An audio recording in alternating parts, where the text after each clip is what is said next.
Hey there, Luminary here, and it's Friday and Saturday, right there in between. About 2:45 in the morning, I was doing some shopping for for some music, so that way it just wasn't my voice. Get something going in the background. That way, it doesn't seem so bland, at least to me anyway. But such is the way it works. Anyway, so what's been going on? Well, there's not much in the news today. I think there was a big argument over different versions of a particular game, whether it didn't even tell me what game. I had to deal with the Arabics wanting more clothed women versus the Western wanting more armored fights and bikinis. So, yeah, that's how interesting it got. There were some other random things that wasn't even worth mentioning. No demos, no free games. It was a pretty stingy week anyway. I've been pretty busy with school, and my sleep schedule is all kinds of crazy. And I just got done working 12 hours a day, so when I got home, I crashed out. So I apologize for the lack of content, but the good news is there wasn't much content to be had. Now, what's been going on in YouTube? Let's see here. Minecraft 1.9 beta release. Now that's being done into the ground, but the three best sources I would suggest to check out for it would be Blue Zephos, Captain Sparkles, and Pop Tart Gamer. Also, Diablo 3 beta has flooded all of the major gamers, and the content has just stagnated. Between Minecraft and Diablo 3, there's not much going out. I think Jesse Cox finally released some Amnesia footage, but I think that's because Cheap was out of town. Yeah, I think that's what it was. Anyway, so yeah, there hasn't been much content even on YouTube to really talk about. So I went in search of new things. I found the show that nobody watches. Okay, now this guy is funny. He's like Ray William Johnson without the douchebagginess. I mean, seriously. His current episode that he has up right now, and I recommend watching, is to deal with Facebook changes and how it sucks balls. Oh, he is so right. He really is. But he presents it in such a way that just makes me laugh. So I went ahead and I subbed the guy, and I left a message on his channel. He even left me a message back saying, "Hey man, thanks for the sub." So hey, he actually cares about his audience, so that's pretty cool. Then I found now this guy is absolutely nuts. Super Chorus. He does his videos in the bathroom of magic, and he gets a lot of audience participation where he makes people fill in the blanks and some other random things. You've got to see it. I'll put all of that in the comments below. I mean, he's something to behold. He reminds me of my buddy Joe in Oregon. I think that's why I watch. I'm not sure. But beyond that, I got an update for the Together to the Top video that I had put out 2 weeks ago, and Reese015 actually commented on the video, which was really cool. He actually came down and commented on somebody that has like 15 subscribers, and this is what he said. He said, "Hey guys, Reese here from Athene Wins. I only had time to watch part of this video, and that's about all the views we would be getting from hits. Just chiming in to say that is incorrect. While a video with below 300 views can't get a lot of views from one IP, this is not true for vids with more views, where one IP cannot generate more views. This is how YouTube servers work. So all of those people coming back to our page again and again are really not giving us more views at all. To add that, if you were right about it, you would have seen a crazy view spikes on our vids from the day we started doing the banner. We're the real deal, bro. We're doing this for the community." And I got a hold of him on Twitter, and I left some comments on that particular video saying, "Hey, I even stated in the video, it's all opinion. This is just what I've noticed. I mean, who am I? I'm just a noob tuber, really." And I noticed that if I go back and I look at my own videos, just to study it a bit, see how I can improve, how I can present myself, and it counts as a view. And I'm like, seriously, what is this? Okay, well, whatever. So I just assumed it worked that way for, everything else. But, I could be wrong. I have no problem admitting I'm wrong. So, yeah.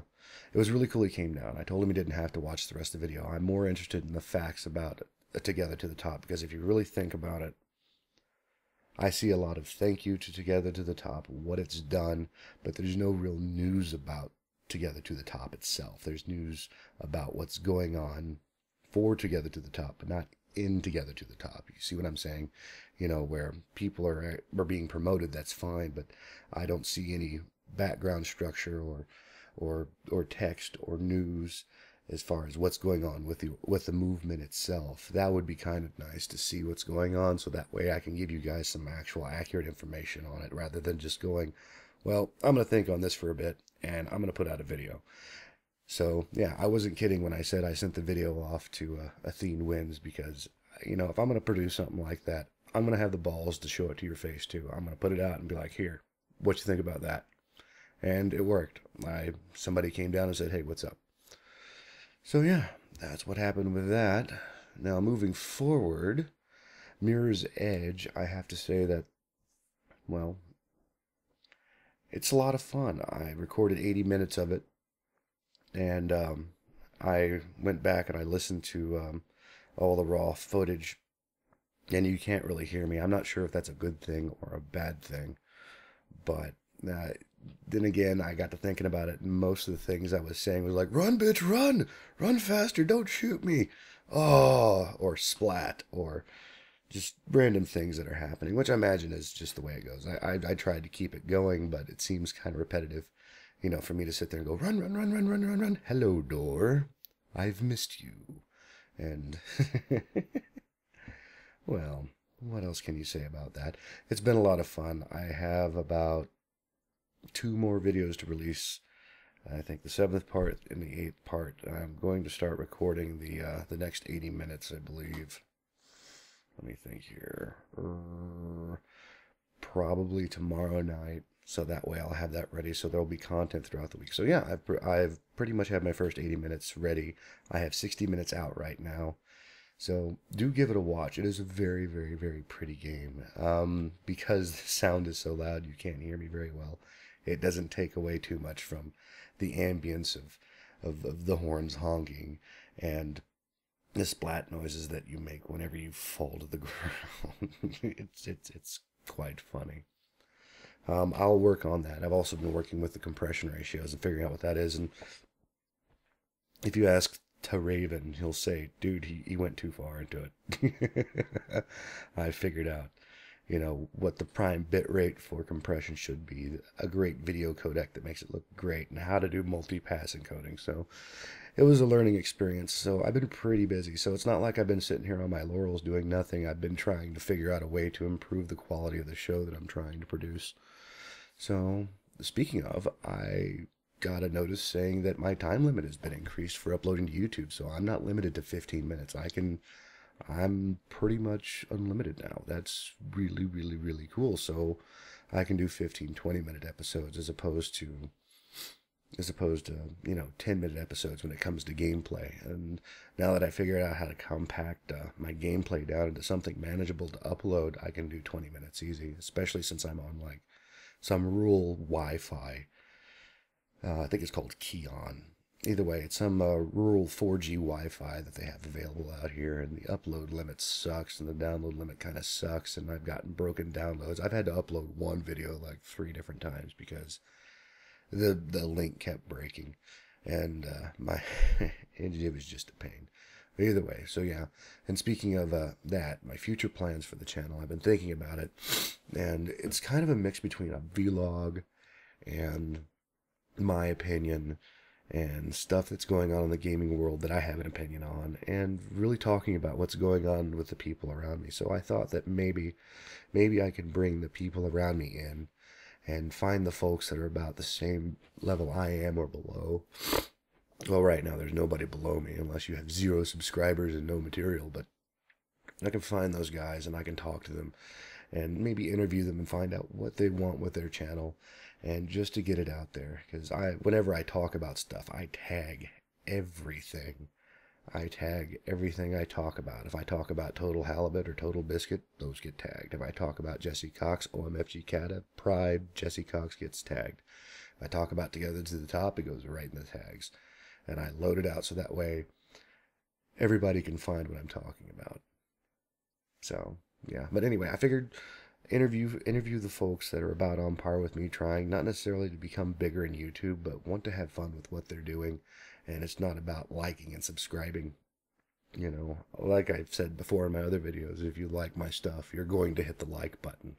If you want more of it or you want updates, you're going to hit the subscribe button. If you really like it and you want to share it with people, you'll get links or you'll favorite it and put it on your own channel. I'm okay with that. All right. So yeah, I figured maybe make it a community thing for people. You know, it'll not only help me by getting me out there, it'll help them because you could cross subscriber base back and forth between the people that we talk to. So you're not necessarily getting to know the personality that you're seeing on their channel. You're going to know what they're about, if they're a douchebag or not. You know, that would be kind of nice. So I'm probably going to look into that. I'll probably hit up Ted Raven first, you know, just because that seems to be the way to go. I know he's producing his own fact, but my show is pretty easy. Black screen, white letters. You know, I could throw up pictures. In fact, I was thinking of when I interview a person, I can actually take footage from their channel and play it in the background without audio so you can see what's going on. Like showing the Larry and Jack dance video in the background of me talking to Raven that'd be pretty funny, I think. Also, you're going to see a new series pop up called Flow of Thought, and that is a project based on my favorite professor, Dr. Eldon McMurray, and he's got this critical thinking model that's absolutely amazing. And it's not that I'm trying to instruct the critical thinking model; it's that I'm going to I'm going to show my thought process and explain, you know, what makes people go in a particular direction. If you ever read an essay or you hear a speech and it's kind of all over the place and your brain is a bit too busy trying to connect the dots, you know, with too much trouble, you know, at that point, because your brain's working so hard and you stop paying attention to what's being said or read, you know, it kind of leans you towards it's going to be a bad essay. But I've got some surefire methods to make sure your flow is where it needs to be. Right now I'm doing this off the top of my head. I've got limited notes, so that way I'm not but I've got a flow to what I'm talking about. And you really got to think, what is a thought? And a thought is a very, very, very special thing with very, very, very special properties. And what I mean by that is that it both has shape and it has no substance. You know, it could be fleeting, or it could sit there in front of you and just bug you to death. It can keep you from sleeping. It could keep you from moving. It can enable you to do things that you never thought you were able to do. It could strike fear into you, and it could also provide a motivation to overcome the said fear. So thoughts can work for each other, against each other. And you got to think, thoughts can not only are shapeless, you know, but yet have form, or even backwards. You know, they've also got, you know, a thought can do, it can be, you can have a lot of things done to a thought. It can be patented. It can be, you know, it can be sold, bought, traded. There's just so much to thought that's not even funny. So it's not necessarily a study done with, you know, background and bibliographical things. It is my interpretation of the critical thinking model and how to use it more effectively. And it'll be more structured than what I'm trying to do right now. So I would keep an eye out for that. That'll probably be a lot of fun for me. So, and since I'm being a wizard with PowerPoint, that should be pretty cool. So yeah, I apologize for not having content out, but it's been a very, very, very busy week between all the stuff that's been going on. And I made sure I had at least something going out, even if it's Mirror's Edge, because that's what it's all about. Content every day. Every day that I say I'm going to put it out. So, though you didn't get the news, you've got something. Well, I believe that's all I have for you today. I'm Luminary, and I'll see you next time.